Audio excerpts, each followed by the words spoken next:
அந்த கூட்டுக்குள்ள இருந்து எனக்கு கிடைச்ச மருந்தெல்லாம் நான் எடுத்துட்டுதே வந்தேன். எனக்கு முன்னாடியே நீ மருந்தை எடுத்திருந்தா அப்ப நீ தானே முன்னாடி கொண்டு வந்து கொடுத்துருக்கணும். அதுக்குள்ள போஸ் எப்படி மருந்தை கொண்டு வந்து கொடுத்தா? அவனுக்கு எப்படி இது கிடைச்சது? அதுல குத்தம் சொல்றீங்க? சரி சரி, எடுத்துக்க. அடியே, நீங்க ஏடி அங்க நிக்கிறீங்க? வந்து புடவை எடுத்துக்க மாட்டீங்களா? சம்பந்தப்பட்டவங்க கூப்பிடணும்ல. அவங்க தான் பிறந்த வீட்ல இருந்து நாங்க புடவை எடுத்து கொடுக்கறோம், வந்து எடுத்துக்கோங்கன்னு சொல்லணும். அவங்க கண்டுக்காம நாங்க வந்ததே தெரியாத மாதிரி புடவை எடுத்துக்கிட்டு இருக்காங்க. அத்தாச்சி, நிஜமாவே நீங்க வந்ததை நான் கவனிக்கவே இல்ல. அதுவும் இல்லாம இது நம்ம வீட்டு கல்யாணம். நீங்களா வந்து உரிமையோட எடுத்துக்க வேண்டியதானே? அதை விட்டுட்டு யாரோ மாதிரி ஓரமா நின்னுட்டு என்ன குத்தம் சொன்னா நான் என்ன பண்றது? அம்மா, ரொம்ப வீம்பு பிடிக்க வேண்டாம். அப்புறம் கிடைக்கிறதும் கிடைக்காம போயிட போகுது. 1,00,000 புடவையா பார்த்து ஆளுக்கு ஒண்ணு எடுத்துக்கலாம். வாங்கடி, வந்து புடவை எடுங்க. சும்மா எல்லாத்துக்கும் வீம்பு. வாங்க.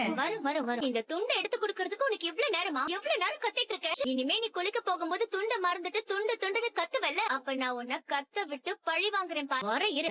ஒரு துண்டு சீக்கிரம் தரியா? நீ எங்கம்மா இருக்க? ஒருவேளை திட்டினதுக்காக துண்டை எடுத்து கொடுத்துட்டு கீழே போயிடுச்சோ? இருக்கலாம். வர அம்மாவுக்கு ரொம்பதான் ரோஷம் வருது. நீங்க வேற ஒருத்திய கல்யாணம் பண்ணிக்க போறது ரொம்ப கஷ்டமா இருக்கு மாமா. ஐயோ தாமரை, அதெல்லாம் ஒண்ணும் இல்ல. அது நீ கலந்து பேசாத. அது ஒரு சம்பிரதாயம் தான். ஆனா நம்ம கூட இருக்க போறது புனிதமான ஒரு. புரியுது மாமா. ஆனா இப்ப வேண்டாம். ஏன்? எனக்கு கொஞ்சம் டைம் கொடுங்களேன். இப்போ எங்க அம்மா வந்தாலும் வந்துருவாங்க மாமா.